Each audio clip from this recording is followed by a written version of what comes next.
जनी हमारा से बहना तू बोस हो, नहीं तो उड़ाई दे हम तोहरो त होश हो। ए बाबू घेरो जनी हमारा से बहना तू बोस हो, नहीं तो उड़ाई दे हम तोहरो त होश हो। राखो तू काबू ना हो खबे काबू रह तनी अनुशासन में। अरे रंगदार के आवे दे शासन में, राइफल बटवा दे बरासन में। खलबली मछी पर शासन में, राइफल बटवा दे बरासन में।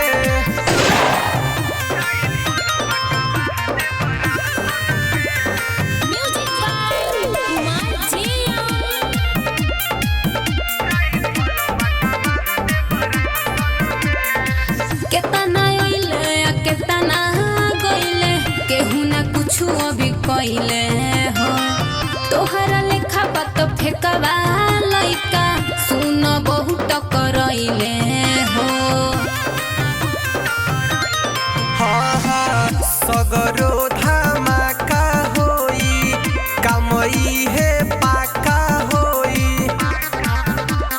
पड़ जाई भारी कोइल रंगदारी, तू नरमी रखतनी भाषण में।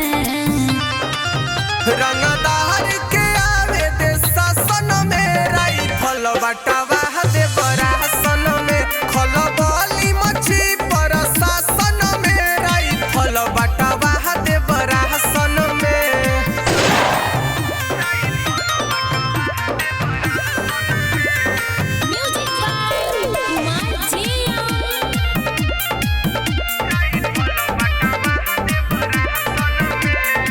होख तू इतना हावी नहीं हवा, ढेर दिखावा ना बाबी हो। साहिल जन्नत छुए के न मिले, तोहके गाल गुलाबी हो। हाँ हाँ सगरो अब सिस्टम हिली, यूपी से लेके दिल्ली। कौना के बल पा देखेला सपना, बैठी के तू सिंहासन में। अरे रंगदार के आवे दे शासन में, राइफल बटवा दे बरासन में। खलबली मछी पर शासन में, राइफल बटवा दे बरासन में।